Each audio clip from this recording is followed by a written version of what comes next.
And I think that's a tougher area. But again, I think the DEA is, will only inspect pharmacies generally and by exception, although that has changed. The DEA, I've seen some local DEA offices which are starting to do random audits of pharmacies. Wholesalers and manufacturers expect they're going to get inspected every 3 years. Pharmacies normally don't see the DEA unless there's a problem. That may be changing a little bit, but again, that's the only time the DEA really will focus on that issue. But again, I think it's something which definitely could trigger an investigation. And as I mentioned yesterday, and again, I guess this sounds critical of the DEA more so than I really intended.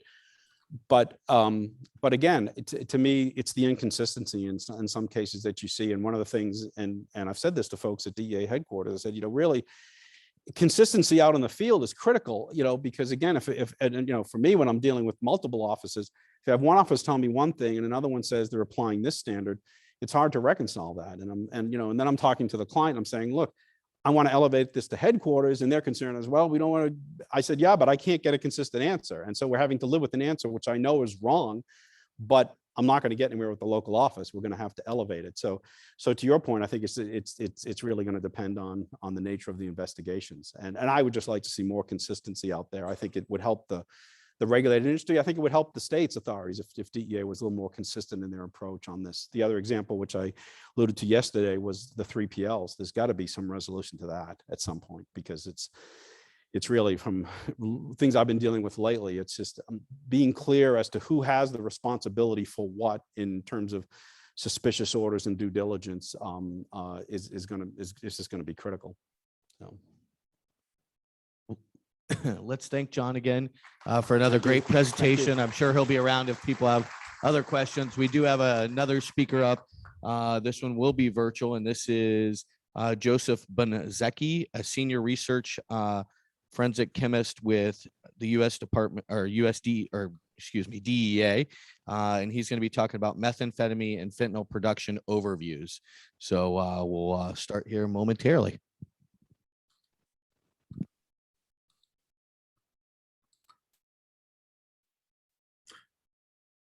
I believe I'm ready when everyone there is ready, but I want to make sure you can hear me first.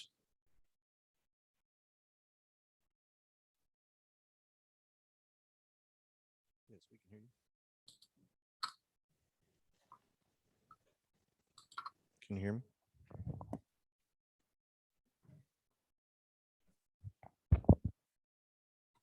Yes, sir. Can you hear me? I can. All righty. I'm ready to go when you're ready to go. So just give me the go ahead and I'll start.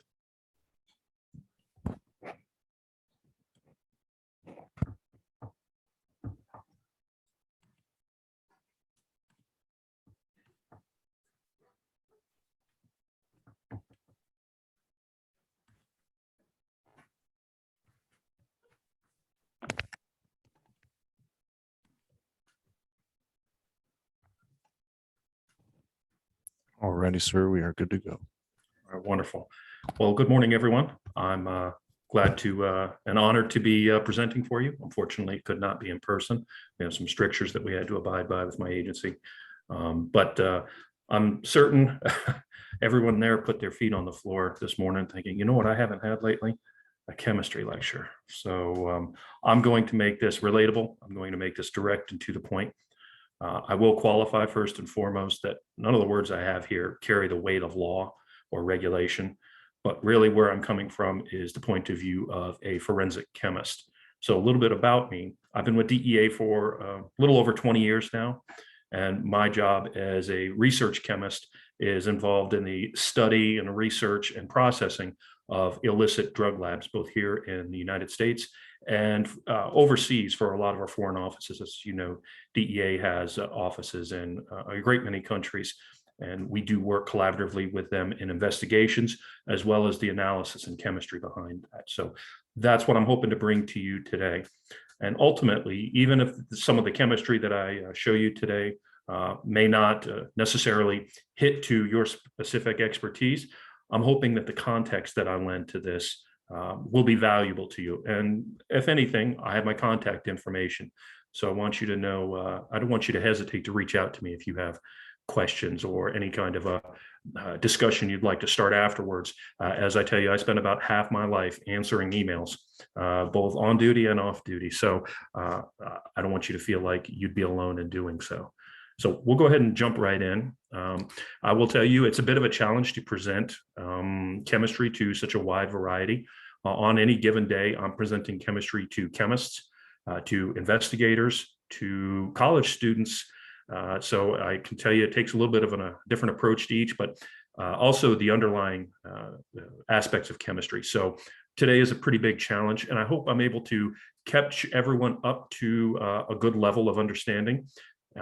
If that means that the first few slides you may already be well aware of, that's fine. Just bear with me for patience. And for those that may not have much exposure at all, and that's a great chemistry pun, I'm going to have to use that on my students later tonight, to chemistry, then this would be hopefully a really enriching experience. And I'm going to tell you where chemistry comes into view as far as our methods of investigation. So as a DEA forensic chemist, I do have credentials, but I don't have any powers of search or seizure or arrest.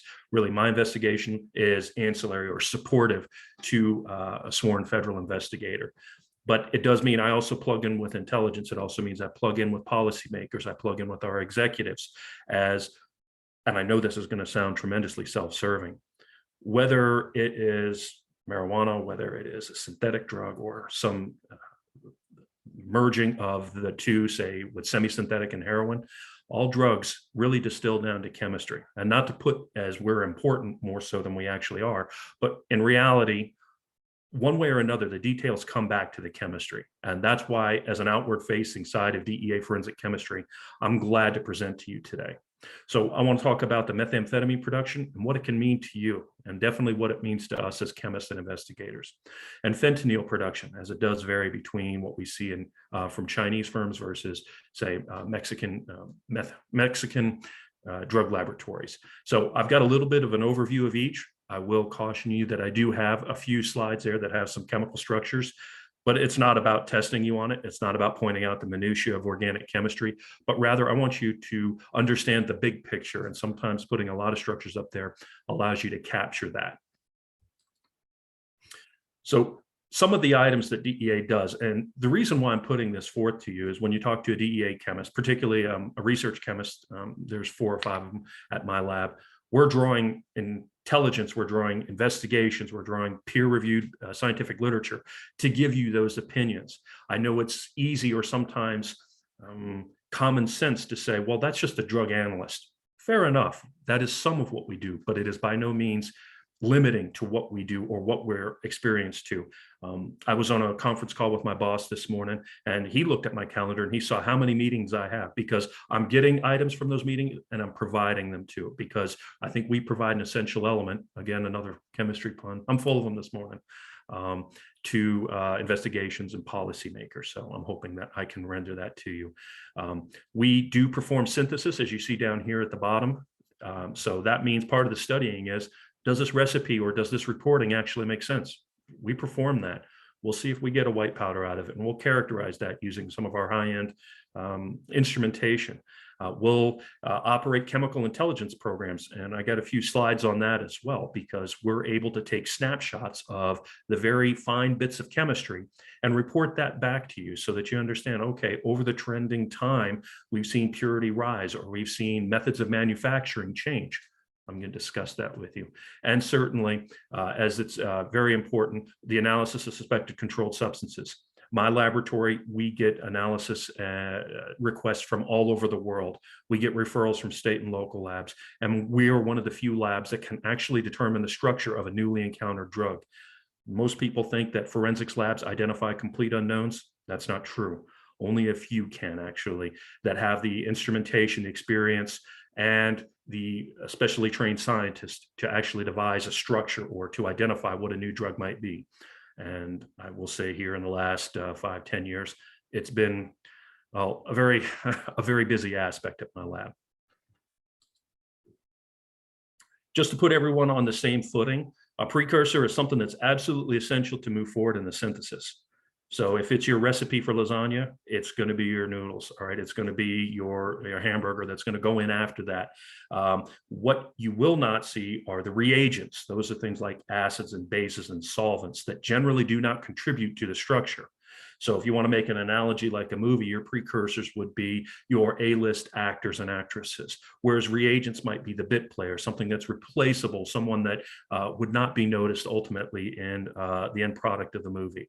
So precursors are where we're attacking. DEA likes to go after the supply chain of precursors and identify that. And this is a pretty early point in order to assess why chemists need to get involved. And it wasn't but I know I'm dating myself on this, about 15, 16 years ago to when we talked about precursors for methamphetamine, particularly for Mexico. It was ephedrine or pseudoephedrine, depending on how you want to count them. But now we're dealing with, well, literally hundreds. So this is where that has changed and why we have to sit in on those meetings and say, this is where we're seeing currently, not only understanding the chemistry that goes on, but being able to convey it to our policymakers, our executives, and our intelligence offices to say, this is what we should be looking at. Here's the evidence that we've found. So when I use the word precursor, I want you to know that's an absolutely essential element to move forward. I don't want you to think that any drug has just one singular precursor. Even if it's a complex drug such as LSD, there are multiple precursors that can feed that. And I'll give you an example of that coming up here. I told you it's a chemical structure, and hopefully you've caffeinated sufficiently, but I'm going to try and keep this interesting. So right here, we have the methamphetamine molecule. Now for chemistry, it's a pretty simple molecule because certainly drug chemistry, the molecules do get a little more complex, a little larger. And if I were to look at the old way of manufacturing meth, I would take pseudoephedrine. And if you can see here, this shares a lot of similarity with this structure, this precursor here. Now, if I'm going to take that one away, they move on to something else. And this is what happened about 15 years ago, roughly, where you'll see that one precursor, this ephedrine or pseudoephedrine, was taken away. An alternative was found. Now, it's not just happenstance. Now, with the advent of the internet and the availability of peer-reviewed scientific articles, literally the drug trafficking organizations have access to the entire pantheon of chemistry. And if there's one fact that I really want you to take away from today is you are fighting organic chemistry. It's not just some drug trafficking organization that happenstance found a precursor that had a lot of variability and viability. No, they do so willingly.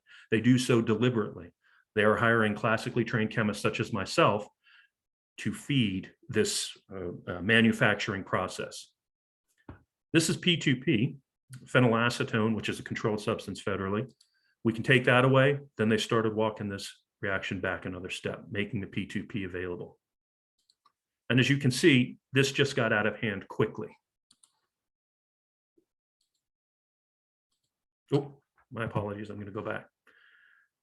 These groups right here where you see an R is not an element, but what that means to me is that there's a lot of variability that can be added to that molecule there. And why that's important is if I were to go to our sections in DEA saying we need to start looking for this, it's not just one chemical, but it could be 30 different derivatives of this chemical or 30 different derivatives of this chemical that feed this synthesis.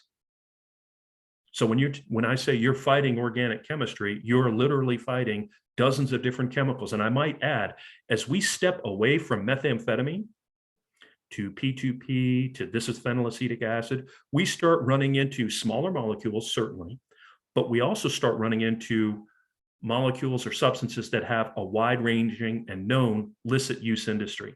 As a matter of fact, the phenylacetic acid here, they call it perfume in the drug trafficking organizations. It's anything but pleasant odor. As a matter of fact, it's an odor that when I'm exposed to this type of chemical, either at a lab or at my work, I frequently will discard my clothes and throw them away. It sticks to you. It's also a horrendous smell that makes people ill. And I will tell you, with no bit of modesty, if you've made a chemist gag, you've really done something there because we're used to unpleasant smells, but it's been done. This chemical is also known teratogen, which I think it harms developing fetuses. So as we make these change to earlier parts of the synthesis to where we make smaller molecules, this is actually used in the perfume industry. So it's an ironic odor for a substance that has a use in the fragrance industry. So these companies will pop up saying, well, hey, I'm making perfumes, so I need to import this, knowing full well they're going to take this towards methamphetamine rather than some fragrance, some aftershave, or some lotion. And that's the challenge we get, is that there's a lot of deniable uses for that. So part of my role as a chemist is to say, yes, this is identified, but it's also got a lot of illicit uses. That's just a small bit of the chemistry to make methamphetamine. It's not even the full amount. This is what we're contending with. And why I say that I sit in on these meetings, it's because I cannot go to our criminal investigators, our diversion investigators, our policymakers, and say, here's the chemistry, good luck with it. But rather, I say, all right, here's the chemistry. So when someone asks, and I'm a clearinghouse, as well as another colleague of mine at Special Testing, a clearinghouse, saying, if we see this chemical, what will it make? How much will it make? Well, these are some of the resources that we use. So your various agencies and offices may have a help desk for IT issues, email issues, or cellular phone issues.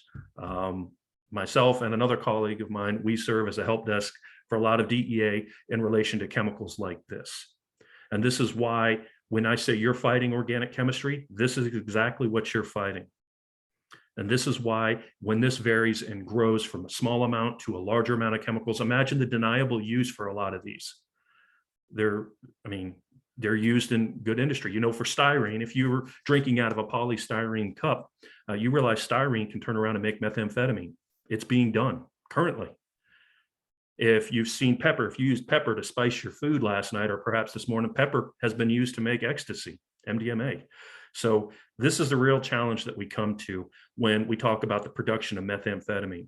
And this is not just theoretical, meaning I just didn't look this up in a book. I've visited many clandestine laboratories in Mexico and all over the world to where methods like this are being used. I'm plugged into forensic scientists in many other countries that are seeing these exact methods being used. So I want you to know this is a reality, not a theory. And if you were to ever come to the Special Testing and Research Laboratory for a visit for this and some of the programs that I'm going to discuss later, you'll see I have a copy of this printed up on my wall.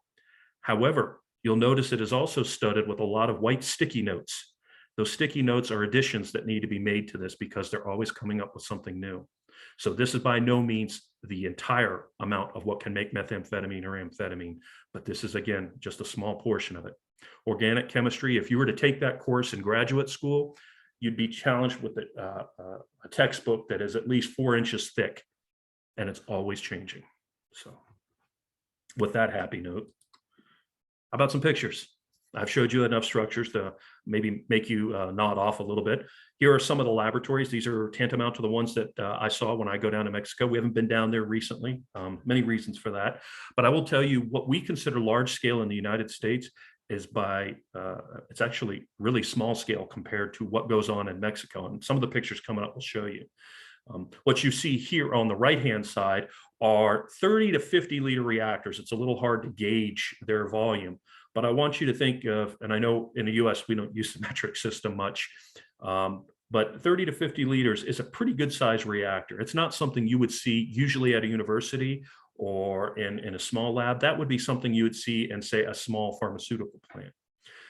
And they're executing these. I want you to know these are not in business parks. This is not in an office building. It's not even in a warehouse, but the one on the left is being conducted in a cave. This one here on the right, they just need to be near a water supply, whether it's a river or a lake. All they need is a water supply nearby, and they run everything off of generators. Now, let me cast that back with this picture. This looks complicated, and it certainly is, but they are conducting 3 and 4 steps of synthesis. That means 3 or 4 separate arrows in the wilds. So they are conducting rather complicated chemistry under these austere conditions. So when we talk about manufacturing drugs in Mexico, particularly methamphetamine, it's not something that has to come out of the cities. It can come to an area to where it's easier to maintain your security perimeter. It's easy to see if someone's approaching you.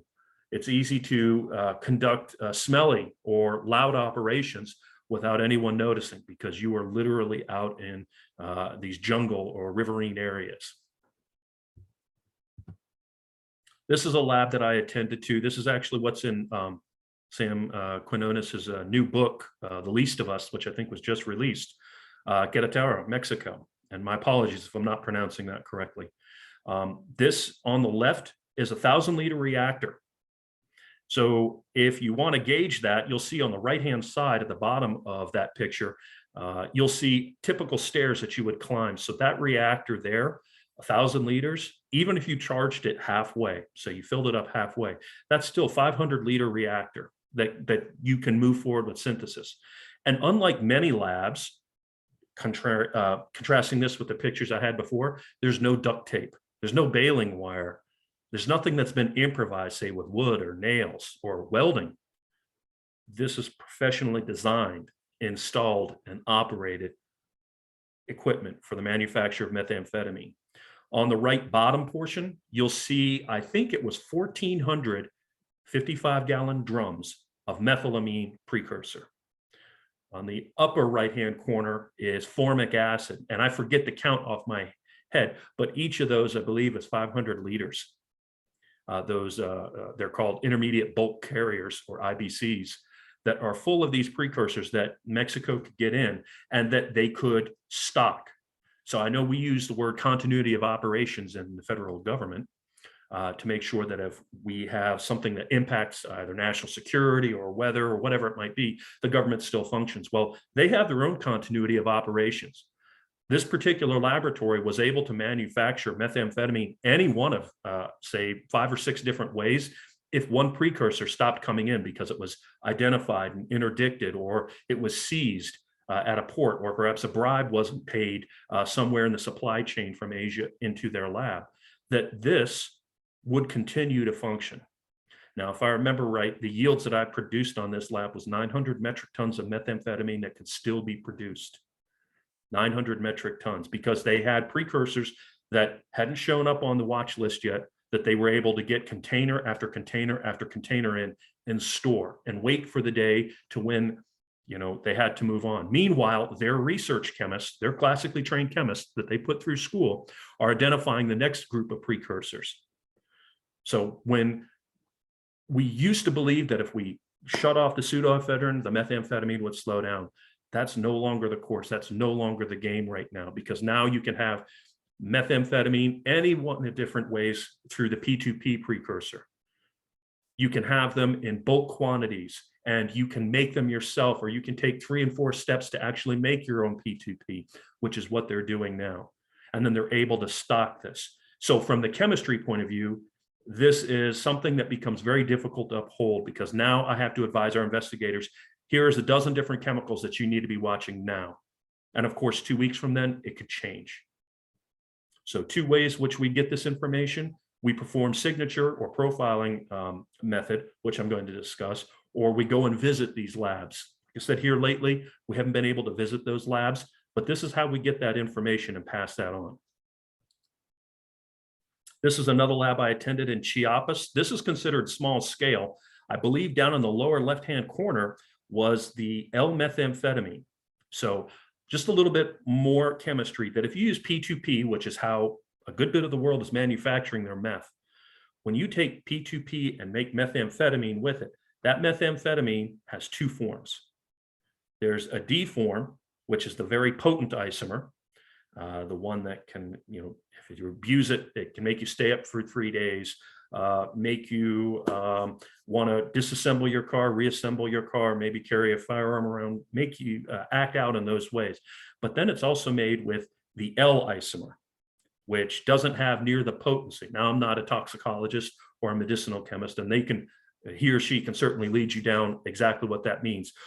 But the cartels know that that L methamphetamine, they call it malo. It's no good. Whereas the D is bueno. So when they make the methamphetamine, they know it is half potent. So they have to find a way to separate those 2 isomers together. What you see in the lower left-hand corner is barrels full of the malo methamphetamine, the L methamphetamine, that's not nearly as potent. They discarded that. They throw it away. So if they were to set a lab up that manufactures 100 kilograms of methamphetamine, they know right off the bat that whatever they get at the end, half of it has to be chemically reacted and separated and just discarded as the L-methamphetamine. And I had been to a number of scenes to where I have seen kilo after kilo, barrel after barrel, large trash bags full of L-methamphetamine bitartrate that was of no use. Only the D, the bueno, made its way north into the United States. We saw very, very, very few L-methamphetamine samples come through there. This lab actually flooded because they were next to a river. I guess the river had flooded, it flooded the scene, and they were able to identify that the police were coming to get them. So they evacuated the scene. So by the time I made it there 2 days later, I asked, okay, do we have anyone to talk to? Someone that might be willing to, talk chemistry with me. You might think no one wants to talk chemistry, but sometimes the head cook there likes to show us what he knows. And they said, no, they all absconded. And I said, well, where are they? And he says, well, they're in the bushes over there watching us. I'm not a macho person, but it'd be really great if those folks in the bushes there weren't within, such a close distance to keep an eye on me as I'm, going through their scene and taking measurements and taking notes. But that's the reality of what goes on there. And you'll see how it's all improvised. You see duct tape here. In there, you'll find elemental mercury or mercury salts. You'll find aluminum. Those are part of the reagents that don't end up in the finished product. And up here, you'll see these large reactors, again, operating with liquid propane and open flame heating. All right, it's not ideal chemistry, but does it work? Absolutely, it does. These barrels here are full of about 200 liters of P2P. All right, so that's on scene. Those are a couple of the labs that I responded to. Now, once we get the exhibits to us at the lab, whether it's from a functioning clandestine laboratory, or if it's seized at the border, or any one of our domestic operations seizes this, it goes into what we call the meth profiling program. Now, they do a special type of analysis that is done nowhere else in the world. This particular type of analysis allows these men and women in the forensic chemist positions to identify the method of manufacturing. So this is above just identifying what a controlled substance is or what its purity is. But these men and women actually can see and divine the exact recipe, which means which precursors were used to manufacture that. This is our way of monitoring how the precursors have evolved over years. So right there, this is P2P and precursor results. Now this graphic there says 98% of the methamphetamine seen in the United States is P2P manufactured. I will tell you, as I plug in with federal, state, and local investigators, we do not see P2P labs in the United States. It's very rare. I mean, really rare. If we see labs in the United States that actually synthesize methamphetamine, it is usually what we call the one pot or shake and bake method. So this indicates to us through our sampling, the vast majority, I mean, the overwhelming majority of what we see in the United States is a method that is seen in Mexico. You'll see here, these are the different precursors, phenylacetic acid. That phenylacetic acid was the really smelly one that makes chemists gag, makes you throw away your clothes. Or I've even contemplated shaving my head because it sticks in your hair. Here's a nitrostyrene. That is another method of manufacturing that we do see from time to time. And then some of them are mixed. So these chemists, these men and women can see this type of analysis and they're able to track that over time. This is what allows us to inform our policymakers and our investigators on what the next step would be. And then purity. Well, obviously we have a great deal of purity, 95.9% coming across the border. So it's a quality product. And I know you might think, well, that makes sense. I see the shards of clear crystalline substance in reporting, in seizures, in my analysis, or through whatever sources you might be getting. But I want you to look at that particular shard of crystalline material that's 95% pure. Remember, that didn't come out of a quality controlled lab. That came off of a hillside in Mexico. That came off of a riverine valley there that was just being operated with, some gasoline and liquid propane, firing everything that they needed. All right. That's what's impressive about this. And it has remained very high over the course of, let me see, this is 2016, 2020. All these program results keep that at a very high level. It's also that potency has come up. So we monitor how much of that D comprises that sample. Although they separate the L out of it, there's still sometimes a little bit of L left behind. This program also tracks that. All right. So the chemistry on this, I just made into blocks. So here, I just want to draw your attention to the first graphic where you see the D and the L kind of bound together. It used to be if you had 10 kilograms of the DL, you can only send 5 kilograms to market because the L 5 kilograms would just be discarded. Well, they found a way around that. Another takeaway point is they've now found a way to double their production in the last 2 years. Why? Because they no longer have to discard that. They found a way to recycle that L-methamphetamine back into D. So now, as opposed to just throwing 5 kilograms of this away, they now get a full 10 kilograms out to the border. So not only has their scale been very large, as you saw in the Queretaro lab, they are now able to send that much more, the full amount that they manufacture up to the United States and to their markets. So this is why the chemistry, this is why when we advised our folks saying, hey, these particular chemicals, AIBN and methyl glycolate, means a lot to policymakers. It means a lot to investigators. It means a lot to what's going on in our country, as they no longer are just discarding the L-methamphetamine, but rather recycling that. So a little bit about fentanyl manufacturing. Notice it's not nearly as complicated, but like methamphetamine, it is a fully synthetic drug. So when I say fully synthetic, methamphetamine is not extant in nature. Fentanyl would be the same. Now you can argue that methamphetamine's ephedrine comes from a plant and it can be semi-synthetic, but I digress. The vast majority of the methamphetamine and certainly the fentanyl we're seeing are fully synthetic, which means it's not tied to a growing season. It's not tied to climactic conditions, say with the opium poppies or with the coca plant. It's a bulbous flower or an ugly bush that's perennial, right? Whereas with these synthetic drugs, nonstop, 24 hours a day, they can be produced. If you have the chemicals, you have the expertise, and both seem to be in pretty fair abundance, you can manufacture a lot more. But notice here with the methamphetamine as a backdrop, the fentanyl also has multiple, excuse me, that fentanyl also has multiple avenues of approach. Again, fighting organic chemistry. And there are many routes by which this can be done. I want you to also pay attention to the fact that usually synthesis involves starting small and then building onto that. That's called constructive synthesis. Well, there are now some precursors we see coming out of China that are destructive, to where they make a designer precursor intent to be used on the manufacture of fentanyl. So now we have to contend with 2 different classes of precursors that we see being sent to the United States or into Mexico and then being used in that synthesis.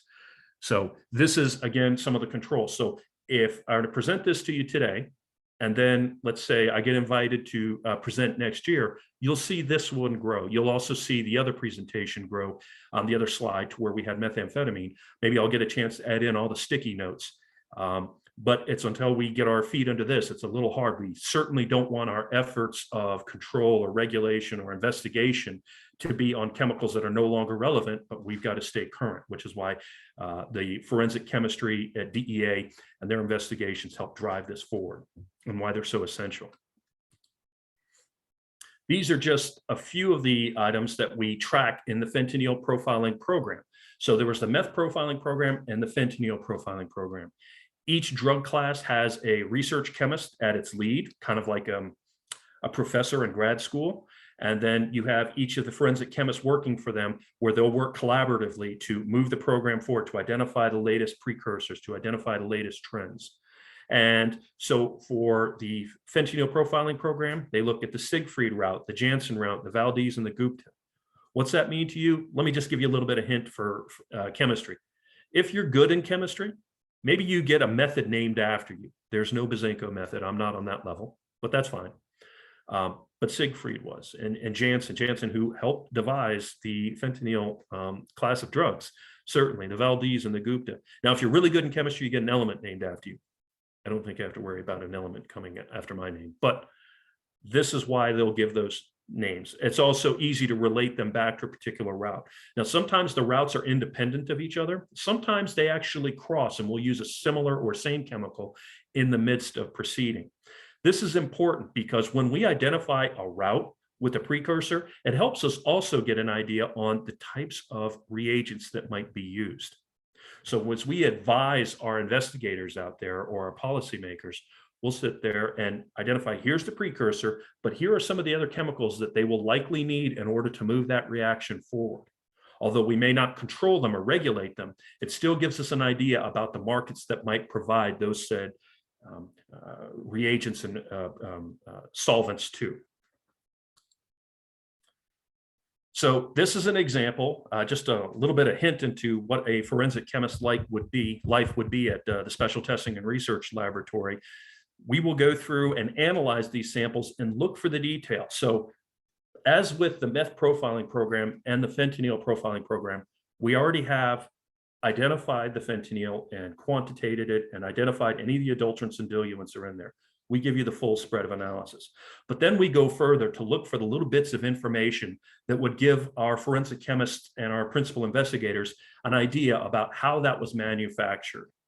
It's sometimes an unknown peak. If you see each of these individual little peaks in this, what we'll call a chromatogram, indicates a separate substance. And sometimes these substances are very specific to a route, say the Gupta route, or sometimes they're shared amongst a number of routes. So the research goes on and on to identify what we're looking at. You can see here, this tall peak here is labeled fentanyl, but these other peaks in here are sometimes relevant to either the synthesis or to the processing, or they might be adulterants or diluents.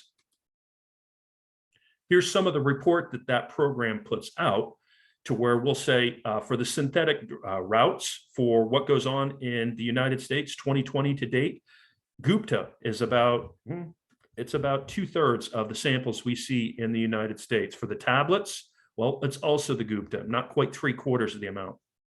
So we can permit our agents and our investigators and our intel analysts and our policymakers to say, Gupta route, along with these precursors that could be used, along with these reagents, this is what we need to be targeting. So it might start in the chemistry, but eventually it feeds into a stream of intelligence and investigation and policy that sits there and says, okay, here's where we are. And you will see, if you subscribe to this program and to its reports, and it's the only one in the world that does this type of analysis, you'll see it change over time. Again, it's a synthetic drug, and as we get better about regulating or seizing or interdicting those precursors, they'll move on.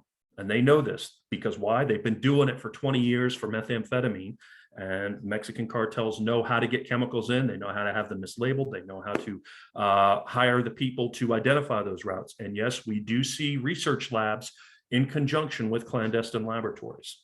So I didn't want that to come across as hyperbolic, but they are conducting their own research. As an example, this is some of the routes. This is perhaps a little cleaner. A colleague of mine was kind enough to share this with me, and I'm going to share her name here at the end. But this is an example of how moving from one to another, as that molecule gets larger using these routes, all right? But there's also another direction to where they come in destructively with these designer precursors that we are seeing and that we're identifying. Again, with that new avenue of precursors comes all the derivatives associated with them, or as we'll call them, analogs, that will allow them to purchase or to research or to include them in their precursor suite, you know, to keep these manufacturing operations conducted and to keep them moving in their continuity of operations, so to speak. You'll see some of these precursors. This right here is piperdone. For piperdone, we have phenylethyl bromide, aniline. As we're adding on, we'll end up with fentanyl. It's a slightly more complicated molecule than methamphetamine, but I don't want you to think that limits the type of chemistry that's available to them. Again, I think if I were to come back next year, we're going to find different routes. We're going to find different nuances. We're already identifying different precursors that can feed certain routes. So I feel like that is a certainty that's going to change. If it's anything like the model we've seen for methamphetamine, and we know methamphetamine is just a monstrous quantities that have been seized recently. I feel like fentanyl, the capacity to keep the fentanyl operations growing is likely there from the chemistry point of view. So here's a couple of the diagrams that we have from their research notebook. So that's their chemists, and our chemists have a look at this. And you'll see that they have, and I don't speak Spanish, but I think that's the economic method. And then they have the direct method. They're asking the right questions. They said, look, we've got some options. This one's cheaper, but this one's a little more direct. Are also asking the questions, do we get good yields out of it? If you're going to spend so much money on this precursor, how much product are you going to have in the end? So these are the questions that they're asking. And I think that shows development. And I will say, from a chemist point of view, and also from a professor, because I teach at university, those structures make sense. That's not someone copying them. Those do look like someone is actually making a concerted effort to not only draw the structures correctly, but even getting the geometry correctly. So I feel like this is what we're up against. And when I say, you know, it's one thing to say, you know, we have smugglers here or we have lab operators there. I want to make sure we understand the other side also has their own scientists who are bright, who are trained, who are degreed, that are making this happen for them. So we need to counter them as much as possible. So here are just some of the pictures we see. Obviously, we classify two different types of samples we see at the fentanyl profiling program, bulk powders. We also see the tablets. And when we go through and look at these operations, notice that this is in a building. This isn't necessarily in the woods or under a tarpaulin, under a canopy of trees in some remote location, but we usually see these inside. These are not usually as large a scale as, say, we saw in Queretaro. It doesn't mean they can't go there, but it simply means right now they're starting at this level. So we see this at what we call a conservative level. So that is probably a 2-liter flask. And if they're running a reaction, I want you to compare that to, say, the 1,000-liter reactor that they have. So although it's a synthesis, yes, but it's not as grand or not as large scale as we saw with the methamphetamine slides I showed you earlier.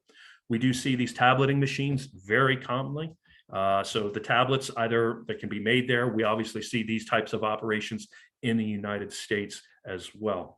So the M30s are the most popular, but we've seized recipes to where they know how to put a tablet together.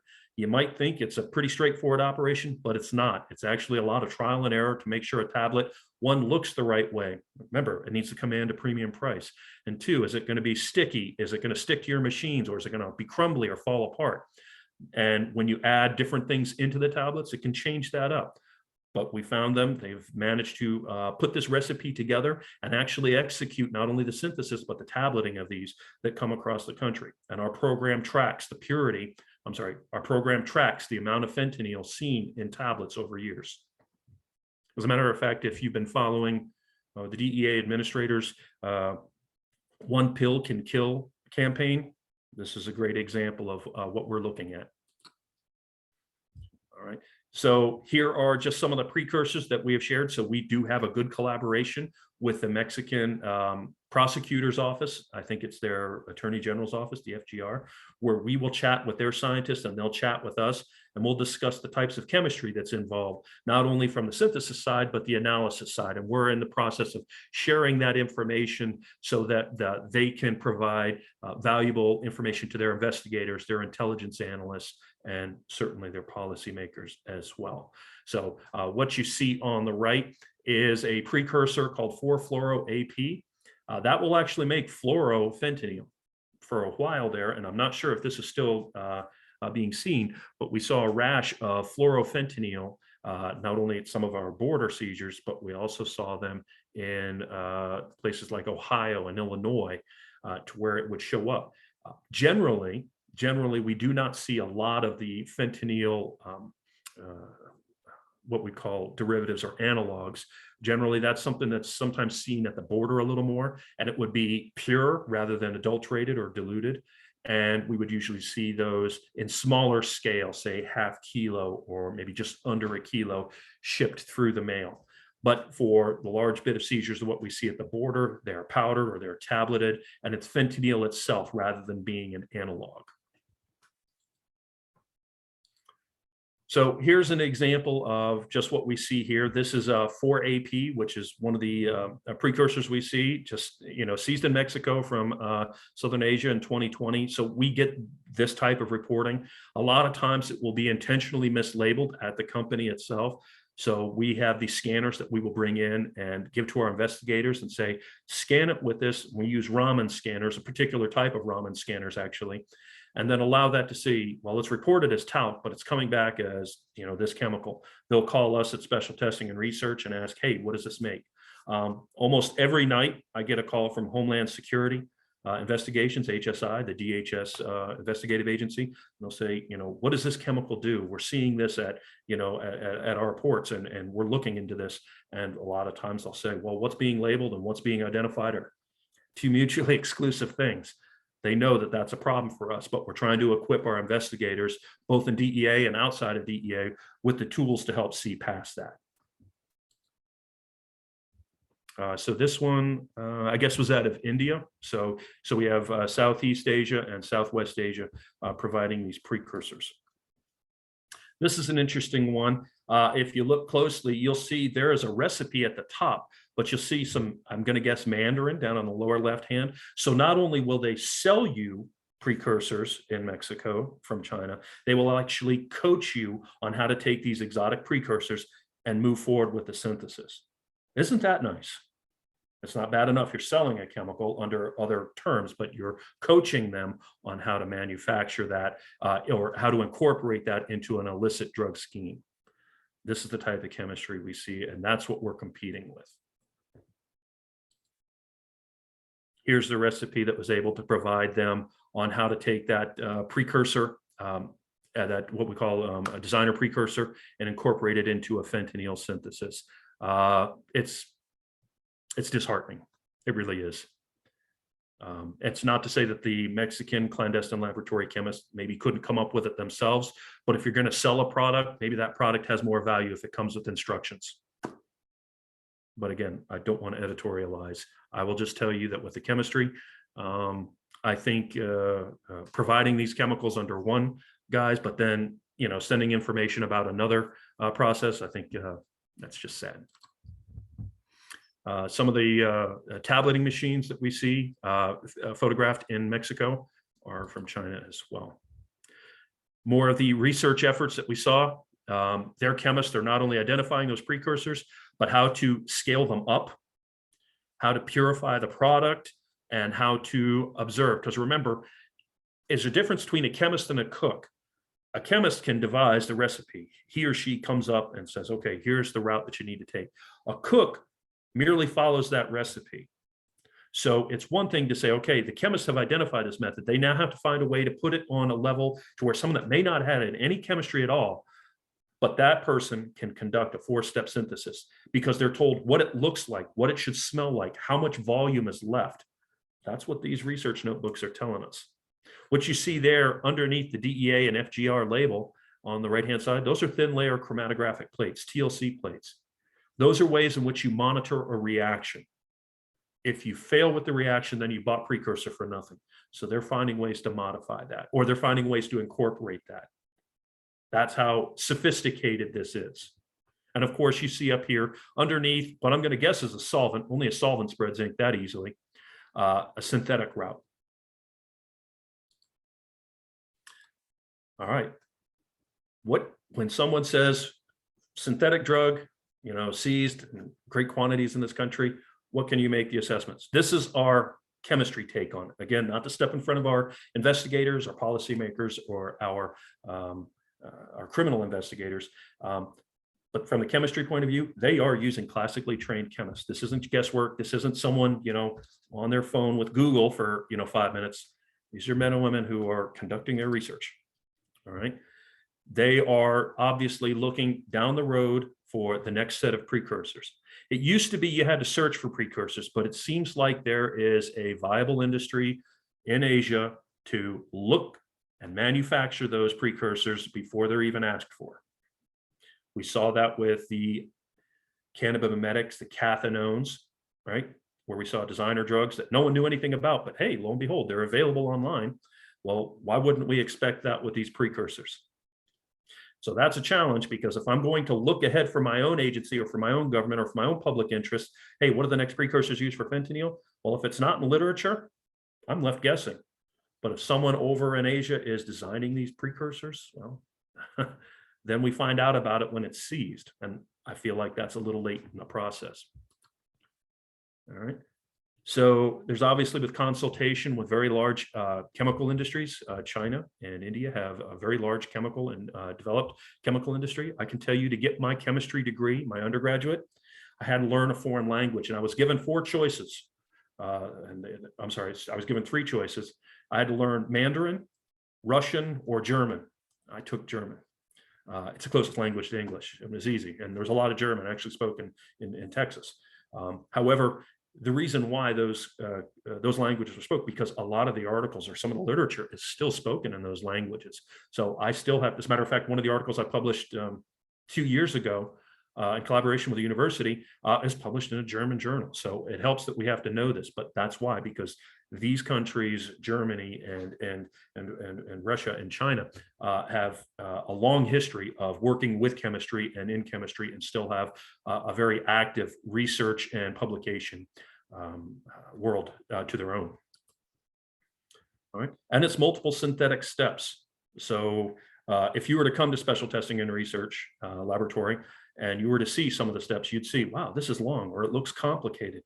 It does, but they're still able to pull that off with methamphetamine under austere conditions, or even with fentanyl. It's not like they're doing that in a laboratory. They're doing it in a hallway or in a tiled up room, you know, so they're still able to conduct that. And I think that's testimony to how resilient they are, and that the creature comforts that I've come to expect as a chemist are not required at all to perform a multi-stage synthesis.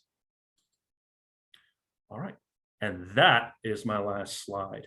So I hope if there's any questions, I'm more than happy to answer them here. Here is my contact information. And and I'm also on LinkedIn if there's any way that you'd like to chat or discuss this. But I don't know if there's sufficient time. I don't want to get in front of a lunch hour, but are there any questions from the audience? And if not, or if it's time to break, I understand that as well. Sure. We have one question, Joe, so hold on here 1 second. Sure.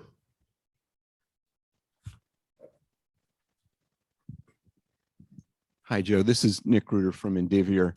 And I actually took chemistry in college as well. I have a chemistry degree, and German was the recommended language. That was the only choice. And that's the one I chose. But I have a question for you, and I hope you can help me with it. It's something that came up. I work for Indivior, and you manufacture a depot injectable buprenorphine product. And when it was going through FDA, they asked us to do a study. It says, can you do a study to see how buprenorphine blocks the effects of endogenous opioids like fentanyl and hydromorphone? And like every manufacturer, we did what FDA asked. And we were able to show that if you got adequate levels of buprenorphine, it would block the euphoric effects of hydromorphone. People couldn't tell the hydromorphone from placebo. So after the product was approved, we did another study that looked at whether blood levels of buprenorphine, if they were high enough, could block the respiratory depression effects of fentanyl. And it was done in another country, and it was 8 subjects. They acted as their own controls. They were initially given fentanyl to slow the respiration, and then they were put on buprenorphine, 3 different dose levels, and given the same amount of fentanyl. And it's going to be published in a peer-reviewed journal article. But it's also now in our labeling in the pharmacodynamics, pharmacokinetics section. Mm-hmm. And what it showed is that the buprenorphine adequate levels did have an effect on respiratory depression and a blockade effect. But one question that came up, and the question is for you, when it went through peer review, they asked us, how much fentanyl did you give them? He says, well, we gave them enough to drop the respiratory rate to dangerous levels where they had to be sort of revived. They said, that's not good enough. How much fentanyl is out on the street? What's the usual dose of fentanyl that's being used out there and being discovered in seizures that DEA does? And I read these press releases where DEA seized 1 kilogram of fentanyl in Nebraska, and the following statement is usually released with it: that's enough fentanyl to kill the population of Nebraska twice over. So my long-winded question, and I apologize for that, is where does that come from? Where does DEA get the data to show that 1 kilogram of clandestinely manufactured fentanyl is enough to kill the population of Nebraska twice over? Do you have data on that? Are there studies? Okay, first off, I don't think that's a bad thing that you gave me some context to the question. I will say this, I'm going to qualify or caveat right off the bat that the dosages and effects and neurochemistry and whatnot are not in my swim lane. I can tell you that DEA uses the 2 milligram as a potential fatal dose. And I believe that comes from the European Monitoring Center on Drugs and Drug Addiction. So EMC DDA, I believe that's where that comes from. But that's where I want to stop, because I think it's an important thing as a scientist to know what he or she knows. But I think it's even more important to know where the water gets a little deep for me to swim. For this subject, I might be a shark in shallow water, but it sounds to me like that might be a little out of my swim lane. So I'm not going to chicken out, but I'm going to do the respectful thing and say, probably I'm going to stop at the 2 milligrams because we know that comes from the EMC DDA, but I don't know much beyond that. If I had to guess, it would be someone extrapolating that number. But unfortunately, that is not, I don't believe that's a number I produced. I don't believe that would come through my office. That might come from one of our headquarters elements. Thank you, Joe. Any other Sir. questions? All right. Thanks, Joe, for the presentation, and greatly appreciate it. We have your contact information there up on the screen. So thank you very much for joining us this morning. Absolutely. Thanks, everyone, for listening and putting up with this old chemist. And I'm more than happy to start discussions afterwards. You all have a great day, and thanks again.